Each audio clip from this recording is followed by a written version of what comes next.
Mallayya Jewellers, Ottupara, Vadakkanchery. Phone 04884232666. സവർക്കറെ ചൊല്ലി സംസ്ഥാനത്ത് വീണ്ടും വിവാദം ചൂടേറുന്നു. കാലിക്കറ്റ് സർവകലാശാലയിലെ SFI ബാനറിലെ സവർക്കർ പരാമർശത്തിൽ ഗവർണർ രാജേന്ദ്ര ആർലേക്കർ അതൃപ്തി പരസ്യമാക്കിയതിന് പിന്നാലെ മറുപടിയുമായി CPIM സംസ്ഥാന സെക്രട്ടറി MV ഗോവിന്ദൻ.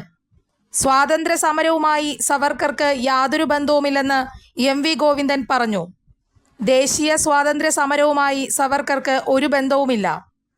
6 തവണ മാപ്പ് എഴുതി കൊടുത്ത വ്യക്തിയാണ് സവർക്കർ. ദേശീയ സ്വാതന്ത്ര്യ പ്രസ്ഥാനവുമായി ഒരു തരത്തിലും ബന്ധപ്പെടില്ല. നിങ്ങൾക്ക് അലോസരമുണ്ടാക്കുന്ന ഒരു കാര്യവും പറയില്ല എന്ന് പറഞ്ഞുകൊണ്ട് പുറത്തു വന്നയാളാണ് സവർക്കർ എന്ന് അദ്ദേഹം വിശദമാക്കി. കൂടുതൽ വാർത്തകൾക്ക് ഞങ്ങളുടെ ചാനൽ സബ്സ്ക്രൈബ് ചെയ്യുക. ഫേസ്ബുക്ക് ഫോളോ അപ്പ് ചെയ്യുക. വാർത്തകൾ വേഗത്തിലറിയാൻ Anytime News.